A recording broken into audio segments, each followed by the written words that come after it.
ഈ കടുവകൾ ഒരു മനുഷ്യനെ പിടിച്ച് തിന്നു കഴിഞ്ഞാൽ കടുവയ്ക്ക് മനസ്സിലാവും നമ്മളാണ് ഏറ്റവും വീക്കസ്റ്റ് ആയിട്ടുള്ള പ്രേ. മൃഗങ്ങളെ പോലെ നമുക്ക് മാനുകളെ പോലെ ഓടാൻ പറ്റത്തില്ല, കുരങ്ങളെ പോലെ മരം കയറാൻ പറ്റില്ല, ശക്തിയില്ല, ആനകളെ കരടിയെ പോലുള്ള ശക്തിയില്ല, നമുക്ക് മീനുകളെ പോലെ വെള്ളത്തിൽ നീന്താൻ പറ്റില്ല. ഈ ഉള്ള ആനിമൽ കിങ്ഡത്തിൽ ഏറ്റവും വീക്കസ്റ്റ് ആയിട്ടുള്ള ആനിമൽസുമായിട്ട് മറ്റു ആനിമൽസുമായിട്ട് കമ്പയർ ചെയ്യുമ്പോൾ ഏറ്റവും വീക്കസ്റ്റ് ആയിട്ടുള്ള ആനിമൽസാണ്. ഈ കടുവ പിടിക്കാനുള്ളതെന്ന് പറയുമ്പോഴത്തേക്ക് ഈ ഒരു സമയത്താണെങ്കിൽ ഈ പാലിൻ്റെ ഒരു സ്മെല്ലുണ്ടാവും. ഈ കുട്ടിയാനയ്ക്ക് ഒരു പാലിൻ്റെ സ്മെല്ലുണ്ടാകും. അപ്പോൾ ആ പാലിൻ്റെ സ്മെല്ലിനാണ് ഇതിൽ പുറകെ ഇങ്ങനെ ഈ പ്രസവിക്കുമ്പോൾ തന്നെ ഈ ഒരു പിടിക്കാനായിട്ട് നടക്കുന്നത്.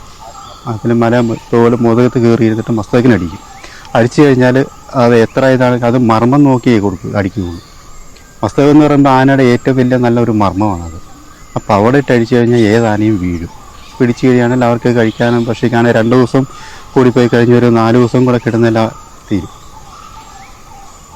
കടുവകൾ മനുഷ്യനെ ഓൺ ഫുട്ടിൽ കണ്ടു കഴിഞ്ഞാൽ നമ്മൾ നടന്നു പോകുമ്പോഴത്തെ കടുവ നമ്മുടെ നേരെ നടന്നു കഴിഞ്ഞാൽ കടുവ ടെറിഫൈഡ് ആണ്.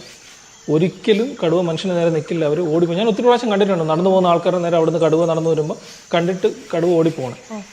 പിന്നെ രണ്ടാമത്തെ കാര്യം, ഇത് കടുവ മനുഷ്യനെ അറ്റാക്ക് ചെയ്യുമ്പോൾ തന്നെ കാര്യം. ഒരു എക്സാമ്പിൾ എടുത്തു കഴിഞ്ഞാൽ ഒരു കുറേ മാസങ്ങൾക്ക് മുമ്പ് വയനാട്ടിൽ ഒരാളെ കാപ്പിത്തോട്ടത്തിൽ പുല്ല് പറിക്കാൻ പോയ ഒരാളെ കൊന്നൊരു. അപ്പം നിങ്ങൾ ആ വീഡിയോ ശ്രദ്ധിച്ചറിയാം. കാപ്പിത്തോട്ടത്തിനകത്തൂടെ പോയിട്ട് നല്ലൊരു ഓപ്പൺ സ്ഥലത്ത് ഗ്രാസ് ലാൻഡിനകത്ത് നിന്നിട്ട് അദ്ദേഹം പുല്ല് ചെത്തിയത്.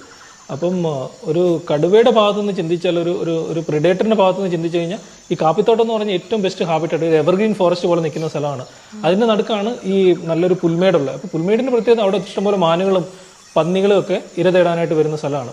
അപ്പോൾ അങ്ങനെ ഒരു സ്ഥലത്ത് ഇദ്ദേഹം ഒറ്റയ്ക്ക് പോയിരുന്നിട്ട് പുല്ല് ചെത്തിയത് കൊണ്ടായിരിക്കാം പന്നിയായിട്ടോ മറ്റു മൃഗമായിട്ടോ തെറ്റിദ്ധരിച്ചിട്ടായിരിക്കും അവന് പക്ഷേ ഈ കടുവ ആക്രമിച്ചെന്നാണ്